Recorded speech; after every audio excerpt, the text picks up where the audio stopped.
को भी ये सिखाओ, अपने बच्चों को भी ये बता दो, किसने क्या कहा, किसने क्या बोला, किसने निंदा कर दी, कोई ने कुछ कह दिया बच्चे रोने बैठ गई, किसी ने कुछ कह दिया सास रोने बैठ गई, किसी ने कुछ कह दिया ससुर रोने बैठ गए, किसी ने कुछ कह दिया दादा रोने बैठ गए, किसी ने कुछ कह दिया उसने ना ना ना। शिव महापुराण की कथा कथी अपनी चित्तवृत्ति में ये लेकर आ जाओ कि हमारी जिंदगी में कोई कुछ भी कहे, आग लगे बस्ती में, जम के बोलो जरा अपन रहो मस्ती, क्या किसको रोइए चादर तान के सोइए।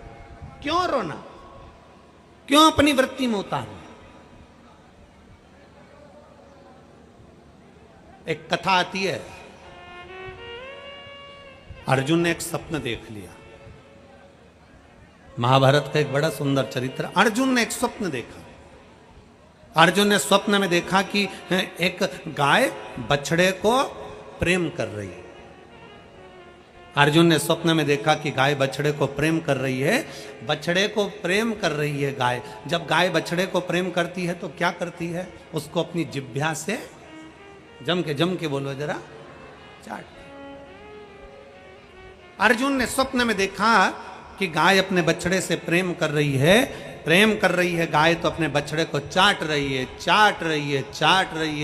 रही है। और अर्जुन ने देखा चाटते चाटते वो गाय उसकी पूरी चमड़ी को चाट गई, चाटते चाटते गाय उसके पूरे मांस को चाट गई, चाटते चाटते गाय उसके पूरे शरीर के मांस और चमड़ी को समाप्त कर दी और हड्डी का कंकाल वो बछड़ा बचा। अर्जुन ने जैसे स्वप्न में देखा, अर्जुन का नेत्र खुल गया, अर्जुन का नेत्र खुला और नेत्र खुलकर अर्जुन की आंखों में जल भर गया। और जल भरा अर्जुन दौड़ता दौड़ता भगवान द्वारकाधीश के पास पहुंचा। भगवान द्वारकानाथ से कहा स्वामी स्वामी, द्वारकाधीश से कहा सरकार सरकार। भगवान ने पूछा क्या हो गया अर्जुन, तुम बड़े घबराए हुए दिख रहे हो। अर्जुन कहते हैं महाराज मैंने आज एक स्वप्न देखा है। क्या स्वप्न? मैंने देखा एक गाय अपने बछड़े से प्रेम कर रही है, प्रेम करते करते वो इतना चाट गई, उसको इतना चाट गई कि उसकी चमड़ी उसका मांस सब समाप्त हो गया और बछड़ा आखिरी में तड़प रहा है, बछड़ा आखिरी में रो रहा है और वो माँ भी उसको देखकर रो रही है। आखिर समझ में नहीं आता वो बछड़े की जिंदगी उस माँ ने कैसे समाप्त कर दी।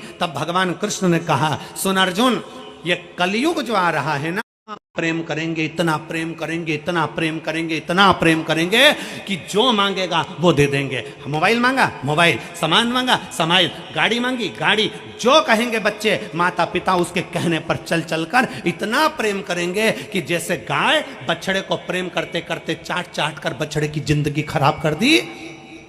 कलयुग में माता पिता अपने बच्चों से प्रेम कर कर कर जो मांगेंगे दे देकर उसकी भी जिंदगी खराब कर देंगे और आखिरी में रोएंगे। चारों तरफ घूमने के बाद में केवल जहां से पानी बहता है वहां मत बैठो, बाकी के कहीं पर भी बैठकर शिव की आराधना कर सकते हो, शंकर की आराधना कहीं पर भी बैठकर अभिषेक कर सकते हो, कहीं पर भी बैठकर जल चढ़ा सकते हो, कहीं पर भी किसी भी स्थान।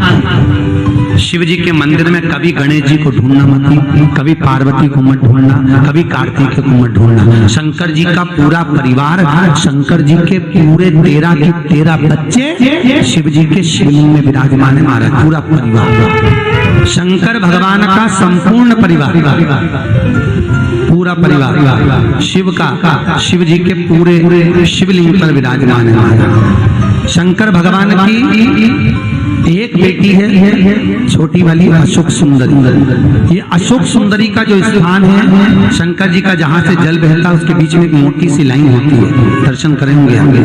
वो शंकर भगवान की बेटी है छोटी अशोक सुंदरी। शंकर जी का बड़े बेटे कार्तिक के षडानंद 6 जो पुत्र हैं उसका स्थान है लेफ्ट में।